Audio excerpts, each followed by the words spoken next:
Hello. അപ്പോൾ ഇന്നത്തെ എപ്പിസോഡിലേക്ക് എല്ലാവർക്കും സ്വാഗതം. അപ്പോൾ ഇന്ന് കിഷോറിനെയും അവർണികേനെയാണ് കേട്ടോ കാണിക്കുന്നത്. അപ്പോൾ അവർണിക കിഷോറിനോട് പറയാണ് കിച്ചുവിനെ പറ്റി ഗീതുവിൻ്റെ അച്ഛൻ നല്ല അഭിപ്രായങ്ങളാണ് പറഞ്ഞത്. കിച്ചു ആത്മാർത്ഥതയുള്ള വിദഗ്ധനായ സ്റ്റാഫാണെന്നൊക്കെ. അയാൾ അങ്ങനെ പറഞ്ഞത് കേട്ട് ഡാഡിക്ക് മുന്നിൽ കിച്ചുവിൻ്റെ ഒരു വെയിറ്റ് ആയിക്കോട്ടെ എന്ന് വിചാരിച്ചിട്ടാണ് അയാളെ കൊണ്ട് കൂടുതൽ പറയിപ്പിച്ചത്. അതോടെ ഉള്ള വില കൂടി പോയി കിട്ടി. ഗോവിന്ദ് സാറിൻ്റെ അച്ഛനെ ചതിച്ച് ആത്മഹത്യയിലേക്ക് എത്തിച്ചത് ഈ ഭദ്രനാണെന്നാണ് ഡാഡിയുടെ പറച്ചിൽ. ഭദ്രൻ ആരെങ്കിലും കുറിച്ച് നല്ലത് പറഞ്ഞിട്ടുണ്ടെങ്കിൽ അയാൾ മഹാ കുഴപ്പക്കാരനായിരിക്കുന്ന ഡാഡിയുടെ അഭിപ്രായം. അപ്പോൾ കിഷോർ പറയണം, അങ്ങനെ നമ്മൾ ആരും വിലയിരുത്താൻ പാടില്ല, അത് തെറ്റായിപ്പോവും. ആ, കിച്ചു പറഞ്ഞത് ശരിയാ, ഒറ്റ നോട്ടത്തിൽ നിന്നെ വിലയിരുത്തിൻ്റെ കുഴപ്പമാണ് ഞാനിപ്പോൾ അനുഭവിച്ചുകൊണ്ടിരിക്കുന്നത്. അതുകൊണ്ട് ഗീതാഞ്ജലിയുടെ അച്ഛനുമായിട്ട് കിച്ചുവിന് യാതൊരു ഇടപാടും വേണ്ട. അയാൾ നിൽക്കുന്ന ഭാഗത്തേക്ക് എത്തി നോക്കാൻ പോലും പോവണ്ട, മനസ്സിലായല്ലോ? അപ്പോൾ കിച്ചുവിനെ മനസ്സിൽ ചിന്തിക്കുകയാണ്, ഭദ്രൻ, അയാളിലുള്ള ആത്മവിശ്വാസം എനിക്കിപ്പോൾ കൂടി. എൻ്റെ ലക്ഷ്യം എന്തായാലും അയാളിലൂടെ എനിക്ക് സാധിക്കാൻ കഴിയും. അങ്ങനെ AGMൻ്റെ ഒരു കിങ്ങായിട്ട് ഞാൻ മാറും. അടുത്ത സീനിൽ കാണിക്കുന്നത് വിഷമിച്ച് ഇങ്ങനെ പെട്ടിൽ കിടക്കുന്ന ഗീതുവിനെയാണ് കേട്ടോ. കണ്ണാടിയൊക്കെ ഇങ്ങനെ പൊട്ടിച്ചിതറി നിലത്ത് കിടക്കുന്നുണ്ട്. പെട്ടെന്ന് ഗോവിന്ദ് റൂമിലേക്ക് വരുന്നത് കണ്ട് ഗീതു ഇങ്ങനെ കണ്ണടിച്ച് ഉറങ്ങുന്നത് പോലെ കിടക്കുവാണ് കേട്ടോ. അപ്പോൾ ഗീതുവിനെ നോക്കിയിട്ട് ഗോവിന്ദ് പറയാണ്, എത്ര വർഷങ്ങൾക്ക് ശേഷം ഇങ്ങനെ ഒരു ബർത്ത്ഡേ ആഘോഷിച്ചത്. വാശി പിടിച്ച് കിടന്നുറങ്ങിയവർക്കൊക്കെ നല്ലൊരു മുഹൂർത്തം മിസ്സായി. ഇത്ര നേരത്തെ കിടന്നുറങ്ങിയോ? ഉറങ്ങിക്കോ, നന്നായിട്ട് ഉറങ്ങിക്കോ.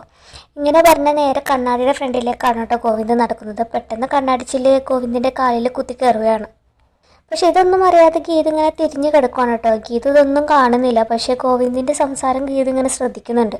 ഗോവിന്ദ് എന്നിട്ട് ലൈറ്റിട്ട് നോക്കുമ്പോൾ കണ്ണാടിയൊക്കെ ഇങ്ങനെ പൊട്ടിച്ചിതിരി കിടക്കുവാണ് കേട്ടോ. എന്നിട്ട് പറയാണ്, ഇതാരാണ് ഇങ്ങനെയൊക്കെ പൊട്ടിച്ചത്? കാണാൻ കൊള്ളാത്തതിന് കണ്ണാടി അടിച്ചതുപോലെ ഉണ്ടല്ലോ. അപ്പോൾ ഗീത ഇങ്ങനെ പയ്യെ പിറുപിറുക്കാണ് കേട്ടോ. പുതിയത് കിട്ടുമ്പോൾ ചിലതൊക്കെ കൊള്ളില്ലാന്ന് തോന്നും. അപ്പോൾ ഗോവിന്ദ് പറയാൻ, ഇതൊക്കെ ഇനി ആര് പറഞ്ഞ് ക്ലീൻ ചെയ്യും?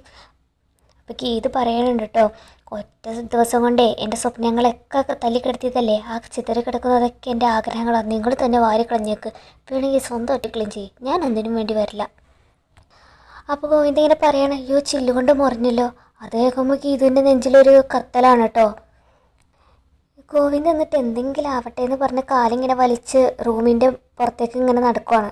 ഗീതു പെട്ടെന്ന് ബെഡിലേക്ക് എണീറ്റിരുന്നുണ്ട്. അയ്യോ, ഗോവിന്ദേട്ടന് എന്തെങ്കിലും പറ്റി കാണോ? ഈശ്വര, ഒരുപാട് മുറിഞ്ഞ് കാണോ? എൻ്റെ ഒരു നിമിഷത്തെ ദേഷ്യം കൊണ്ട് ഞാൻ എൻ്റെ കണ്ണിട്ടിനെ വേദനിപ്പിച്ചല്ലോ എന്ന് പറഞ്ഞ് പെട്ടെന്ന് ബെഡിൽ നിന്ന് എണീറ്റ് ഗോവിന്ദിൻ്റെ പുറക്കെ പോകാൻ നോക്കണം കേട്ടോ. നേരെ ചെന്ന് ചാടുന്നത് രാധികാമ്മയുടെയും വരുണിൻ്റെയും ഫ്രണ്ടിലേക്കാണ്. പെട്ടെന്ന് അവരെ കാണാതെ ഗീതു ഇങ്ങനെ മറിഞ്ഞ് നിൽക്കുവാണ്. അപ്പോൾ ഗോവിന്ദ് ഇങ്ങനെ വലിച്ച് പോകുന്നത് നോക്കിക്കൊണ്ട് രാധികാമ്മയും വരുണ് നിൽക്കുവാണ്. അപ്പോൾ വരുൺ രാധികാമ്മയോട് പറയാണ്, ബർത്ത്ഡേ ആഘോഷമല്ലേ കഴിഞ്ഞുള്ളൂ, ഇപ്പോഴത്തെ കൂട്ടുകാരികളോടൊപ്പം അടുത്ത ആഘോഷത്തിന് പോയതായിരിക്കും. ഇത് കേട്ട് വിഷമിച്ച് വാതിലിൻ്റെ അവിടെ മറിഞ്ഞ് നിൽക്കുവാണ് കേട്ടോ ഗീതു. അപ്പോൾ രാധികാമ്മ പറയേണ്ടത്, വരുൺ നീ അനാവശ്യ കാര്യങ്ങൾ പറയരുത്. പിന്നെ തന്നെ ഗീതുവിനെ ഉറക്കി കെടുത്തിട്ട് ഒരു കള്ളനെ പോലെ ഇപ്പോൾ ഗോവിന്ദേട്ടൻ പോയത്. അവന് മറ്റെന്തെങ്കിലും ആവശ്യം കാണും.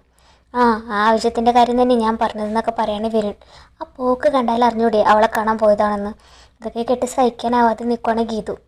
എന്നിട്ട് രാധികാമ്മയുടെ അടുത്ത് പറയണേ, എൻ്റെ കൂടെ വാ, ഞാൻ കാണിച്ചു തരാം എന്ന് പറഞ്ഞിട്ട് വിളിച്ചിട്ട് പോവാണ് കേട്ടോ വരുൺ രാധികാമ്മേനെ. അപ്പം ഗീതു ഇങ്ങനെ പുറത്തിറങ്ങിയിട്ട് ഇങ്ങനെ ചിന്തിക്കുകയാണ്, ഗോവിന്ദേട്ടൻ്റെ പുറക്കെ പോയി നോക്കിയാലോ, അല്ലെങ്കിൽ വേണ്ട, ഞാൻ അത്ര തരം താഴാൻ പാടില്ല. എൻ്റെ ഗീത ഇങ്ങനെ കണ്ണേട്ടൻ എങ്ങോട്ടേക്കാണ് പോയതെന്നൊക്കെ നോക്കിയിട്ട് ഇങ്ങനെ ടെറസിൽ നിൽക്കണം കേട്ടോ. ടെറസിൽ നിൽക്കുമ്പോൾ താഴെ കാണുന്ന കാഴ്ച നമ്മുടെ രഞ്ജുവിനെയും ഗോവിന്ദിനെയാണ്. അപ്പോൾ ഗോവിന്ദിൻ്റെ കാലിൽ പറ്റി പിടിച്ച നമ്മുടെ കുപ്പിച്ചില് പറിച്ചെടുക്കാൻ നോക്കുവാണ് കേട്ടോ നമ്മുടെ രഞ്ജു. അപ്പോൾ ഗോവിന്ദ് ആ പതുക്കെ എന്നൊക്കെ പറയുന്നുണ്ട്. ഇതൊക്കെ കണ്ടിട്ട് സഹിക്കാൻ പറ്റാതെ വിഷമിച്ച് ഇങ്ങനെ ടെറസിൽ നിൽക്കുവാണ് ഗീതു. എന്നിട്ട് രഞ്ജു ചോദിക്കേണ്ട, റൂമിൽ എങ്ങനെയാണ് കുപ്പിച്ചില് പൊട്ടി വീണത്? അവിടെ ഒരു മിറർ പൊട്ടിയതാണോ അതോ പൊട്ടിച്ചതാണോ എന്ന് ചോദിക്കുകയാണേ രഞ്ജു. എന്തായാലും ശരിക്കും തുളഞ്ഞു കയറിയിട്ടുണ്ട്. ഇപ്പം ഗീതു ഇതെല്ലാം നോക്കിക്കൊണ്ട് ഇങ്ങനെ മനസ്സിൽ പറയാണ്, ദേഷ്യം കൊണ്ട് ഞാനോടച്ച കൊണ്ണാടിയാണല്ലോ ഇപ്പം എനിക്ക് പണി തന്നുകൊണ്ടിരിക്കുന്നത്. താൻ കുഴിച്ച കുഴിയിൽ താൻ തന്നെ വീണെന്ന് പറഞ്ഞ പോലെ ആയി. അങ്ങനെ ഗോവിന്ദിൻ്റെ കാലിൽ നിന്ന് കുപ്പിച്ചിൽ പറിച്ചെടുക്കാണ് കേട്ടോ രഞ്ജു. ഈ സീൻ തന്നെ നമ്മുടെ രാധികാമ്മയും വരുണും നോക്കിക്കൊണ്ടിരിക്കുന്നുണ്ട് കേട്ടോ. ഇവരും വാച്ച് ചെയ്യാണ് രഞ്ജുവും ഗോവിന്ദും എന്താ ഇവിടെ എടുക്കുന്നതെന്ന്. കാലിൽ മുറിവ് പറ്റിയതൊന്നും രാധികാമ്മയും വരുണും കാണുന്നില്ല. അവർ കാണുന്നത് മൊത്തം രഞ്ജുവിനടുത്ത് സംസാരിച്ചുകൊണ്ടിരിക്കുന്ന ഗോവിന്ദിനെയാണ് കേട്ടോ. അപ്പോൾ രാധികാമ്മ ഇങ്ങനെ പറയാണ്, സംസാരിക്കുന്നത് കേൾക്കുന്നില്ലല്ലോ. അപ്പോൾ വരും പറയുന്നുണ്ട്, പ്രേമസലാപം അല്ലേ, അപ്പോൾ പുറത്തേക്ക് വരില്ല ശബ്ദമൊന്നും, അടക്കി പിടിച്ചുള്ള സംസാരമായിരിക്കും. ഗീതും അപ്പം ഇരുന്ന് ചിന്തിക്കാൻ കേട്ടോ, രാത്രി എന്തിനാ കണ്ണേട്ടൻ അവക്കടെ അടുത്തേക്ക് പോയത്? അവൾക്ക് ശബ്ദം ഉയർത്തി സംസാരിച്ചാലെന്താ, പറയുന്നത് എന്താണെന്ന് അറിയായിരുന്നു. ഇപ്പം രഞ്ജു പറയാണ്, മിറർ പൊട്ടി റൂമിൽ മൊത്തം ആയെങ്കിൽ ഇനിയും കാല് മുറിയും. എന്തെങ്കിലും ആവട്ടെ, രാവിലെ കാഞ്ചനെ കൊണ്ട് ക്ലീൻ ചെയ്യിപ്പിക്കാം. അത് ക്ലീൻ ചെയ്യാൻ എന്തിനാ കാഞ്ചന, ഇപ്പം തന്നെ അത് മാറ്റാം. ഗോവിന്ദേട്ടൻ വാന്ന് പറഞ്ഞ് ഗോവിന്ദനെ പിടിച്ചുകൊണ്ട് പോവാണ് കേട്ടോ രഞ്ജു. ഈ സീനൊക്കെ ഇങ്ങനെ നമ്മുടെ ഗീതവും വരുണും രാധികാമ്മയും ഒക്കെ ഇങ്ങനെ നോക്കി കാണാണ്. ഇവർക്ക് ആർക്കും ഇതൊന്നും പിടിക്കണില്ല കേട്ടോ. അങ്ങനെ ഗോവിന്ദനെ താങ്ങി പിടിച്ചുകൊണ്ട് രഞ്ജു വരുന്നത് കണ്ടിട്ട് നമ്മുടെ രാധികാമ്മയും വരുണും അവരിങ്ങോട്ടേക്കാണ് വരുന്നത്, റൂമിലേക്കായിരിക്കും എന്ന് പറഞ്ഞിട്ട് പെട്ടെന്ന് മാറി നിൽക്കുകയാണ് കേട്ടോ. ഗീതവും ഇവരങ്ങോട്ടേക്ക് പോണേന്ന് അറിയാൻ വേണ്ടിയിട്ട് നോക്കുമ്പോൾ അവർ നേരെ വരുന്നത് ഗോവിന്ദൻ്റെ മുറിയിലേക്കാണ്. അപ്പോൾ പെട്ടെന്ന് ഗീതു ഇങ്ങോട്ടേക്കാണല്ലോ വരുന്നതെന്ന് പറഞ്ഞ് പെട്ടെന്ന് റൂമിൽ കയറുകയാണ്. എൻ്റെ ഗീത ഇങ്ങനെ മനസ്സിൽ വിചാരിക്കുന്നു, ഈശ്വര ഇങ്ങോട്ടേക്കാണല്ലോ വരുന്നത്, അവളിനി ഇവിടെ കിടത്താനെങ്ങാനാണ് കിടന്നത് തന്നെ കാണിച്ചു കൊടുക്കാൻ ഞാൻ എന്ന് പറഞ്ഞ് പെട്ടെന്ന് വേഗം ബെഡിൽ കയറി വേഗം കിടക്കുവാണ് കേട്ടോ, ബെഡ്ഷീറ്റ് പൊതിച്ച്.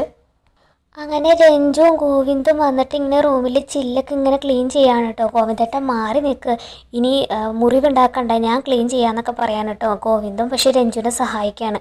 ഇതൊന്നും ഇഷ്ടപ്പെടാതെ തിരിഞ്ഞ് കിടക്കണം കേട്ടോ ഗീതു. എന്നിട്ട് മനസ്സിൽ പറയേണ്ടി രണ്ടും കൂടി നല്ലപോലെ വൃത്തിയാക്കുക, ഇത് നിങ്ങൾ കാരണം കൊണ്ട് ഞാൻ തന്നെ മുറിച്ച് കഴിഞ്ഞാൽ എൻ്റെ മനസ്സാക്ഷിയുടെ പ്രതികാരം ശരിക്കും തൂത്ത് വാരി എടുക്കുന്നൊക്കെ ഇങ്ങനെ ഗീത മനസ്സിലിങ്ങനെ പറയുവാണ്. പെട്ടെന്ന് ഒരു ചില്ല് കൊണ്ടിട്ട് ഗോവിന്ദൻ്റെ വിരൽ മുറിയുന്നുണ്ട് കേട്ടോ. അപ്പോൾ രഞ്ജു പറയുന്നത്, ഗോവിന്ദേട്ടാ അതാ വിരൽ മുറിഞ്ഞു. പക്ഷേ ഗീത വിചാരിക്കുന്നത് രഞ്ജുവിൻ്റെ വിരൽ മുറിഞ്ഞു എന്നാണ് കേട്ടോ. അപ്പോൾ പറയണം, ഓ അവക്കടെ വിരൽ മുറിഞ്ഞു, നന്നായി. പിന്നെ കേൾക്കുന്നത് മൊത്തം അവരുടെ സംഭാഷണങ്ങളാണ് കേട്ടോ. ഇങ്ങനെ ഗോവിന്ദ് പറയാണ്, അത് കുഴപ്പമില്ല, അത് മാറിക്കോളും എന്നൊക്കെ പറയാണ്. അയ്യോ ശരിക്കും രക്തം വരുന്നുണ്ട് ഗോവിന്ദേട്ടാന്നൊക്കെ രഞ്ജു പറയുന്നുണ്ട്. തിരിഞ്ഞു കിടക്കുന്നതല്ലാതെ ആരുടെ കൈ മുറിഞ്ഞതാണെന്നൊന്നും മനസ്സിലാവുന്നില്ല കേട്ടോ ഗീതുവിന്. ഗീതു വിചാരിക്കുന്നത് ഇപ്പോൾ രഞ്ജുവിൻ്റെ കൈയാണ് മുറിഞ്ഞേക്കുന്നതെന്നാണ് കേട്ടോ. രഞ്ജു പറയാണ്, അയ്യോ രക്തം എടുക്കുന്നുണ്ട്. അപ്പോൾ നമ്മുടെ ഗോവിന്ദ് പറയാണ്, അതൊന്നും കുഴപ്പമൊന്നുമില്ല, വിരലൊന്നും നുണഞ്ഞാൽ മതിയെന്ന്. പെട്ടെന്ന് ഗീതു അയ്യേ എന്നൊക്കെ ഇങ്ങനെ വിചാരിക്കുകയാണ് കേട്ടോ. ഗീതു വിചാരിക്കുന്നത് രഞ്ജുവിൻ്റെ വിരൽ ഗോവിന്ദ് നുണയാണെന്നാണ് കേട്ടോ. എന്നിട്ട് ഗോവിന്ദ് ഇങ്ങനെ കാണിക്കുമ്പോൾ രഞ്ജു പറയണ്ട, അയ്യേ എന്താ കാണിക്കുന്നേ? ഗീതുവിന് തിരിഞ്ഞു നോക്കാൻ പറ്റുന്നില്ല. ഗീതു എന്നിട്ട് പറയും, അയ്യേ കണ്ണേട്ടൻ ഇത്ര ചീപ്പായിരുന്നോ? അവളുടെ വിരൽ, അയ്യേ കണ്ണേട്ടൻ, ചേ ഞാനിവിടെ കിടന്ന് ചങ്ക പൊട്ടി ചാവുമല്ലോ എൻ്റെ കൃഷ്ണ എന്നൊക്കെ പറയാണ് കേട്ടോ ഗീതു. ഈ വൃത്തിയായിട്ട മനുഷ്യനെ ഞാൻ എന്നെ കണ്ണേട്ടാന്ന് വിളിക്കില്ല. ഇപ്പം രഞ്ജുവിന് പറയണം, മതി, ഇത് പൊള്ള ചോരയെ മുറുകെ കൂടെ വലിച്ചെടുക്കൂ. ഇതൊക്കെ കേട്ടിട്ട് സഹിക്കാൻ പറ്റാതെ കിടക്കണം കേട്ടോ ഗീതു. എന്നിട്ട് ഗീതു പറയാണ്, ഞാനെന്തിനാ സങ്കടപ്പെടുന്നേ? എനിക്കൊരു സങ്കടവും ഇല്ല. എന്നിട്ടും ഉള്ളിലേക്ക് ഇങ്ങനെ കരയുവാണ് കേട്ടോ ഗീതു. അങ്ങനെ രഞ്ജുവും ഗോവിന്ദും കൂടിയും ചില്ലൊക്കെ വൃത്തിയാക്കി. എന്നിട്ട് രഞ്ജു പറയാണ്, ഇനി ഗോവിന്ദേട്ടൻ കിടന്നോ, നമുക്ക് നാളെ കാണാൻ ഗുഡ് നൈറ്റ് എന്ന് പറഞ്ഞ് രഞ്ജു പോവാണ് കേട്ടോ റൂമിൽ നിന്ന്. രാധികാമ്മ ഇങ്ങനെ വരികിനെ പോലെ ഇങ്ങനെ പുറത്ത് അങ്ങോട്ടേക്കും ഇങ്ങോട്ടേക്കും നടക്കുകയാണ് കേട്ടോ. അയ്യോ ഇവനെന്തിനാ ഈ രണ്ടുപേരെയും കൂടി റൂമിലേക്ക് കൊണ്ടുപോയെന്നുള്ള രീതിയിൽ ഇങ്ങനെ നിൽക്കുകയാണ് വരുണും രാധികാമ്മയും. പെട്ടെന്ന് ഇങ്ങനെ രഞ്ജു പുറത്തേക്ക് പോണ സീനാണ് കേട്ടോ രാധികാമ്മ കാണുന്നത്. അപ്പോൾ അവിടെ പോയത് കണ്ടിട്ട് രാധികാമ്മ പറയണ, ഓ ഭയപ്പെട്ടതുപോലെ ഒന്നും സംഭവിച്ചില്ല, ഭാഗ്യം. അപ്പോൾ വരുൺ പറയാണ്, ഓ ഞാൻ കരുതി രണ്ടുപേരുടെയും കൂടിയായിരിക്കും ഇന്ന് ഗോവിന്ദേട്ടൻ്റെ ഉറക്കമെന്ന്. നീ ഗോവിന്ദനെ കുറിച്ച് അധികം ഒന്നും ചിന്തിക്കേണ്ട, വഴി തെറ്റാൻ വേണ്ടിയിട്ട് അധികം നേരമൊന്നും വേണ്ടല്ലോ അമ്മേ, അതിന് അവൻ്റെ പേര് വരുന്നല്ല എന്നൊക്കെ പറയാണ് കേട്ടോ രാധിക. വിവാഹം വേണ്ടെന്ന് പറഞ്ഞാലേ മകളുടെ പ്രായമുള്ള ഒരാളെ കണ്ടപ്പോഴേ വീണുപോയില്ലേ, അത് പിന്നോട്ട് അഡ്ജസ്റ്റ്മെൻ്റ് ആണെന്ന് വിചാരിക്കാം. പക്ഷെ ഇപ്പോൾ വന്നേക്കുന്നവളെ രണ്ട് കൽപ്പിച്ച ഗീതുവിനേക്കാൾ കൂടുതൽ നമ്മൾ പേടിക്കേണ്ടത് ഇവളെ, ഈ രഞ്ജുവിനെ. രാധിക പറയാണ്, ഇങ്ങനെ ഒരു തടസ്സം ഉണ്ടാവുമെന്ന് ഞാൻ ഒരിക്കലും കരുതിയതല്ല. ഗോവിന്ദന് എന്തോ ഒരു ട്രാപ്പിൽ പെടുത്താനുള്ള വരവായത്. ഗീതുവിനെ കൂടെ നിർത്തി രഞ്ജുവിനെ ഇല്ലാതാക്കുന്നതാ നമുക്ക് നല്ലത്. എങ്കിൽ ഈ രഞ്ജുവിന് വേണ്ടിയിട്ട് ഒരു കൊട്ടേഷൻ കൊടുക്കട്ടെ? വേണ്ടി വരും എന്നൊക്കെ പറയാനട്ടെ രാധികാമ്മ. അടുത്ത സീനിൽ കാണിക്കുന്നത് രാവിലെ ഇങ്ങനെ കുളിച്ചൊരുങ്ങി കണ്ണാടി നോക്കുന്ന ഗീതുവിനെയാണ് കേട്ടോ. കണ്ണാടി നോക്കുമ്പോൾ കണ്ണാടി മൊത്തം ഇങ്ങനെ പൊട്ടിച്ചിത്തിരി ഇങ്ങനെ ഇരിക്കുകയാണ്. ഗീതു ഇങ്ങനെ തലേന്ന് അവൾ കണ്ണാടി എറിഞ്ഞുടച്ച കാര്യവും ഒക്കെ ഇങ്ങനെ ആലോചിച്ചുകൊണ്ട് നിൽക്കുമ്പോൾ ഗോവിന്ദ് വരുവാണ് കേട്ടോ. എന്നിട്ട് ഗീതുവിനോട് പറയാണ്, എന്താണെന്നറിയില്ല, ഞാൻ രാത്രി വന്നപ്പോൾ ഈ കണ്ണാടി ഉടഞ്ഞിരിക്കുകയായിരുന്നു, പിന്നെ രാത്രി തന്നെ ഞാൻ ചില്ലൊക്കെ ക്ലീൻ ആക്കി. പൊട്ടിക്കളഞ്ഞതൊക്കെ എടുത്ത് കളയാൻ കൂടെ അവളുണ്ടായിരുന്നല്ലോ എന്ന് മനസ്സിൽ പറയാണ് ഗീതു. ഇതങ്ങനെ പൊട്ടാൻ ഒരു ചാൻസും ഇല്ലല്ലോ. അപ്പോൾ ഗീതു പറയാണ്, അത് ശരി, കള്ളു കുടിച്ച് ലിക്ക് കെട്ട് വന്നേ മുഖം കൊള്ളില്ല എന്ന് പറഞ്ഞ കണ്ണാടി കുടിച്ചത് നിങ്ങളല്ലേ? അടിച്ച പൂസായി നാലിൽ നിൽക്കുന്ന കുടിയന്മാരൊക്കെ ചെയ്യുന്നത് ഇങ്ങനെ തന്നെയാണെന്ന് പറയാണ് കേട്ടോ. അപ്പോൾ ഗോവിന്ദ പറയും, ഞാൻ നല്ലൊരു തുള്ളി കുടിച്ചിട്ടില്ല, നീ വെറുതെ ചെയ്യാത്ത കാര്യം ചെയ്തെന്ന് പറയില്ല കേട്ടോ എന്നൊക്കെ പറഞ്ഞ് അവളോട് തട്ടിക്കയറാണ്.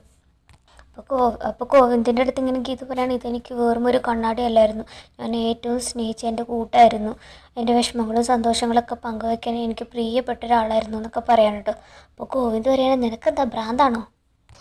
ഉണ്ട്, ഭ്രാന്ത് പിടിക്കുന്ന കാര്യങ്ങളാണല്ലോ ഇപ്പോൾ ഇവിടെ നടക്കുന്നത് എന്നൊക്കെ പറയാണ് കേട്ടോ ഗീതു. ഇപ്പം എൻ്റെ ഫ്രണ്ട് ഇവിടെയുണ്ട്, നീ വെറുതെ ഈ വെളിവുകേടെ കവക്കടത്ത് കാണിക്കില്ലെന്ന് പറയാണ്. അപ്പോൾ ദേഷ്യപ്പെട്ടിങ്ങനെ ഗീത ഇങ്ങനെ തട്ടിക്കയറുവാണ് കേട്ടോ. ഈ വീട്ടിലും ഓഫീസിലൊക്കെ വന്ന് മറ്റുള്ളവരെ ചീത്ത വിളിച്ച അവൾ ഇപ്പം നിങ്ങളുടെ ഫ്രണ്ട്, ഇത്ര പെട്ടെന്ന് എങ്ങനെയാണ് അവൾ നിങ്ങൾക്ക് കൂട്ടുകാരിയായത്? സത്യം പറഞ്ഞു. പെട്ടെന്നൊരു ഫ്രണ്ട് ഇവിടെ വന്നു, ഹോസ്റ്റലിലോ ഹോട്ടലിലോ ഒരു മുറി എടുത്ത് കൊടുക്കേണ്ടതിന് പകരം സ്വന്തം വീട്ടിലേക്ക് കൂട്ടിക്കൊണ്ട് വരാൻ മാത്രം എന്തടുപ്പം നിങ്ങൾ തമ്മിലുള്ളത്? ഗീതു, നേരത്തെ ഞങ്ങൾ ഏറ്റവും നല്ല സുഹൃത്തുക്കളായിരുന്നു, പിന്നെ ഇടയ്ക്ക് ഞങ്ങൾ ചില കാരണങ്ങൾ കൊണ്ടകന്നു, ഇപ്പം അതൊക്കെ മാറി. ഇപ്പം എനിക്ക് അവളെ അന്യനെ പോലെ കാണാൻ പറ്റില്ല. അപ്പോൾ അത്രയ്ക്ക് അടുപ്പമുള്ളപ്പോഴായിരുന്നു ആർക്കെല്ലാം ആമാടപ്പെട്ടി എടുത്തിട്ട് നിങ്ങൾ അവൾക്ക് കൊടുത്തത്? അത് കഴിഞ്ഞ് വഴക്കിട്ട് പിരിഞ്ഞപ്പോൾ അതിൻ്റെ ദേഷ്യത്തിന് എന്നെ ഏൽപ്പിച്ചതായിരിക്കും അല്ലേ? അതേക്കുറിച്ചൊന്നും നിന്നോട് വിശദീകരിക്കേണ്ട ആവശ്യമൊന്നും എനിക്കില്ല. വിശദീകരിക്കണം, ഞാൻ നിങ്ങളുടെ ഭാര്യ. എൻ്റെ ഭർത്താവ് വേറൊരു പെണ്ണിനെ കൂട്ടിക്കൊണ്ട് വരുമ്പോഴേ അത് ആരാണെന്ന് എനിക്കറിയണം. ഗോവിന്ദ് പറയാണ്, അതിന് നീ എൻ്റെ റിയൽ വൈഫല്ലല്ലോ, നമ്മൾ വാക്കാലോ അല്ല ഒരു ബന്ധമല്ലേ, കോൺട്രാക്ട് ഭാര്യയല്ലേ നീ? അപ്പോൾ പെട്ടെന്ന് ഉത്തരം മുട്ടുകയാണ് കേട്ടോ നമ്മുടെ ഗീതുവിന്. എന്നിട്ട് ഗോവിന്ദ് പറയാണ്, ഇതിൽ കൂടുതൽ സംസാരിച്ച് രാവിലെ തന്നെ എനിക്ക് വഴക്കിടാൻ താല്പര്യമില്ല, ഞാൻ പോയി നല്ലൊരു ചായ കുടിച്ച് ഉഷാറായിട്ട് വരാം. അപ്പോൾ ഗീതു ഇങ്ങനെ മനസ്സിൽ പറയാണ്, അവക്കടെ കൈ കൊണ്ട് ചായ കുടിക്കാനുള്ള പോക്കായിരിക്കും. ഈ താലേൻ്റെ കഴുത്തിൽ കിടക്കുന്നിടത്തോളം കാലം കണ്ണേട്ടൻ്റെ മേലെ അവകാശം സ്ഥാപിക്കാൻ ഞാൻ ആരെയും അനുവദിക്കില്ല. ഫൈറ്റ് ഇത് പറഞ്ഞിട്ട് ഇങ്ങനെ യുദ്ധം ചെയ്യാൻ തയ്യാറാവുന്ന പോലെ മുടിയൊക്കെ ഇങ്ങനെ അഴിച്ചിട്ട് നിൽക്കണം കേട്ടോ ഗീതു. അങ്ങനെ എപ്പിസോഡ് തീരുവാണ്.